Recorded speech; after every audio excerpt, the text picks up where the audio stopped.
বই কি করে পড়তে হয় সেটা নিয়ে আলোচনা হচ্ছে, তাই তো?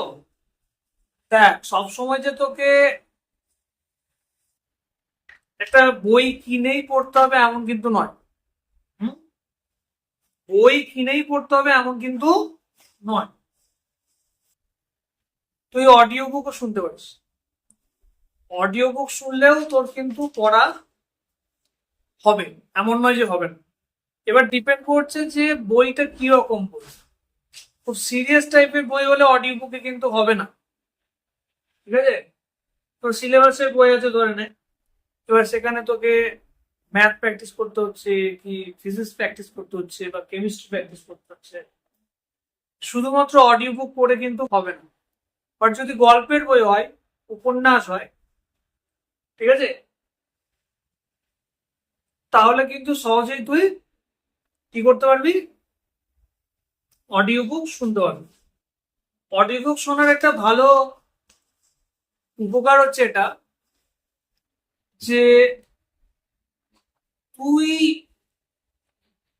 যেরকম পরিস্থিতিতে থাক না কেন, বাইরে থাক, রাস্তায় থাক, শুয়ে থাক, বসে থাক, কোনো সমস্যা নেই।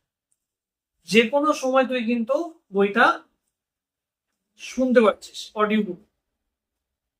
ওকে, তাহলে সেটাও কিন্তু এক ধরনের পড়া হচ্ছে, এমন নয় যে পড়া নয় সেটা।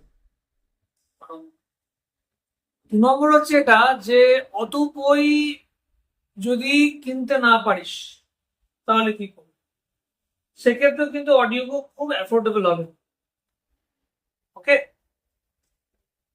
শুরুটা একটুখানি ভেবে চিন্তে করতে হবে। তুই কিরকম বই পছন্দ করছিস সেটাকে বুঝতে হবে। কেমন বই তোর পছন্দ, না বুঝেই যদি কোনো বই ধরিস তাহলে সে বইটা তোর পছন্দ না হতে পারে। তাই না? যে তুই কিরকম বই চাইছিস, গল্পের বই চাইছিস, কি ধরনের গল্প চাইছিস, ঠিক আছে? গোয়েন্দা গল্প চাইছিস, নাকি ভূতের গল্প চাইছিস, নাকি এমনি লাইফ রিলেটেড কোনো গল্প চাইছিস, ঠিক আছে? কি ধরনের, কি টাইপের গল্প তুই চাইছিস সেটা তোকে বুঝতে হবে। তারপরে তুই কিন্তু ভালো বই সিলেক্ট করতে পারবি, এবং পড়ে তোর ভালো লাগবে যে হ্যাঁ আমি এই বইটা পড়লাম। ওকে, আচ্ছা। এবার সমস্যা হচ্ছে যে বই পড়াটা হ্যাবিটের ব্যাপার। হ্যাবিট তৈরি করতে হবে। যাদের হ্যাবিট নেই তাদের অবশ্যই খবরের কাগজ বা নিউজ পেপার পড়ার একটা হ্যাবিট তৈরি করা উচিত। হুম?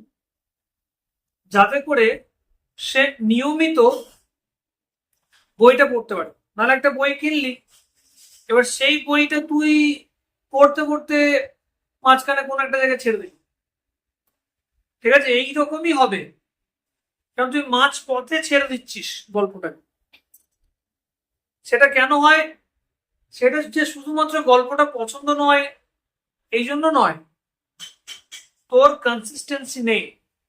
কনসিস্টেন্সি তখনই আসবে যখন তুই খবরের কাগজ পড়বি নিয়মিত, তখন দেখবি তুই সহজে একটা বইকে শেষ করতে পারছিস, যদি যে বইটা তোর ইন্টারেস্টেড হয়। ওকে, আচ্ছা। এবার আর একটা জিনিস মাথায় রাখতে হবে, যে আমি বই পড়বো কেন। অনেকে এটা বুঝতে পারে যে আমি একটা গল্প পড়বো কেন, সে গল্পটা পড়ে আমার কি হবে।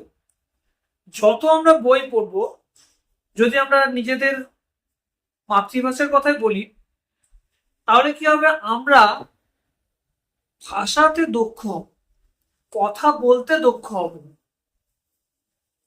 ঠিক আছে? বিভিন্ন রকমের শব্দ আমাদের মাইন্ডে স্ট্রাইক করবে, বিভিন্ন রকমের ফ্রেজ আমাদের মাথায় স্ট্রাইক করবে। একটা কথাকে কিভাবে গুছিয়ে সুন্দর করে বলা যায় সেই সম্পর্কে আমাদের একটা কি ধারণা তৈরি হবে, ঠিক আছে? এছাড়াও কেউ যদি এটা ভাবে যে পরীক্ষায় আমি একটা জিনিস লিখছি, বা আমি নিজেও কিছু একটা কবিতা অথবা কোনো একটা গল্প লিখছি, সেখানে আমি যে ম্যাটেরিয়াল গুলো ইউজ করবো সেগুলো বিভিন্ন রকম লেখাতে আমি কিন্তু পেয়ে যাব। ঠিক আছে, অ্যাজ ইট ইজ লিখতে বলছি না, বাট অন্তত সেই ম্যাটেরিয়াল গুলো, সেই ফ্রেজ গুলো, সেই ওয়ার্ড গুলো, সেগুলো আমি পাবো, সেগুলো আমাকে হেল্প করবে ভাবতে। The more you read, the more you become efficient in this field.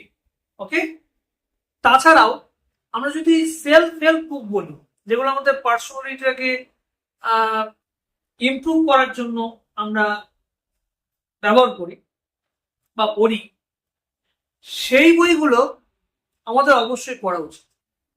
কেন? কারণ সেই বইগুলো আমাদেরকে অনেক নতুন জিনিস শেখায়, যাতে করে আমরা আরো অনেক কিছু জিনিস শিখতে পারবো। ঠিক আছে, বোঝাতে গেলাম ব্যাপারটা কি বলছি? তাহলে বই পড়াটা খুবই ইম্পর্টেন্ট। একটা লেখক তার নিজের জীবনের এক্সপিরিয়েন্স দিয়ে সে একটা বই লিখছে, সেই এক্সপিরিয়েন্সটার দাম কোটি টাকা হতে পারে। ঠিক আছে, এবার আমি সেই এক্সপিরিয়েন্সটা পাচ্ছি কিছু টাকার মাধ্যমে, 400, 500, 1000, what ever the price of the book is, but সেই এক্সপিরিয়েন্সটা তো আমার হয়নি, অন্যের একটা এক্সপিরিয়েন্স হয়েছে, সে সেই জন্য সেই বইটা লিখেছে এবং সেটা আমি পড়ছি। আমি তার জীবনটাকে না বেঁচে তার জীবনের এক্সপিরিয়েন্স সম্পর্কে আমার ধারণা হয়, তাতে আমি নিজেকে আরো এনরিচ করতে পারবো, তাই না? তাহলে you should always consider reading books because it makes you more empowered, it helps you to think in a better way, in a clearer way. So it is your utmost duty to read at least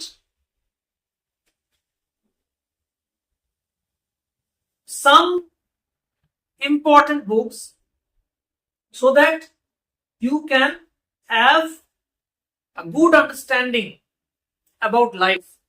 কারণ আমি একা কিন্তু জীবনটাকে অত ভালো করে বুঝতে পারবো না। আমি যখন লেখকদের চোখ দিয়ে পৃথিবীটাকে দেখব, তখন পৃথিবীটা আমার কাছে কিন্তু অনেকটা বেশি সহজ হয়ে যাবে, অনেকটা বেশি আমি পৃথিবীটাকে বুঝতে পারবো।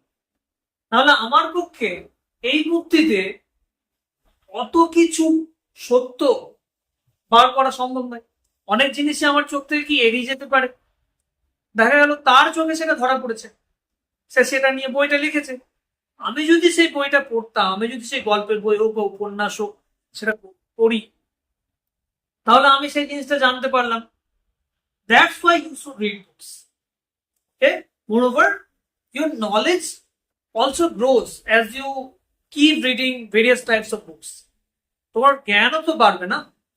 এবার তুমি এটা বলতে পারছো জ্ঞান বাড়িয়ে কি হবে, জ্ঞান বাড়িয়ে টাকা আসবে? হ্যাঁ আসবে, বাট নট ডাইরেক্টলি।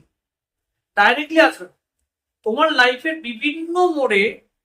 ঠিক আছে, তুমি দেখতে পাবে যে তুমি যা শিখেছো সেগুলো তোমার কাজে লাগছে, সেই শেখাগুলোই তোমাকে একটা বেটার হিউম্যান বিং এ পরিণত করতে সাহায্য করছে। বোঝাতে পারলাম? তাহলে make it a habit to read books.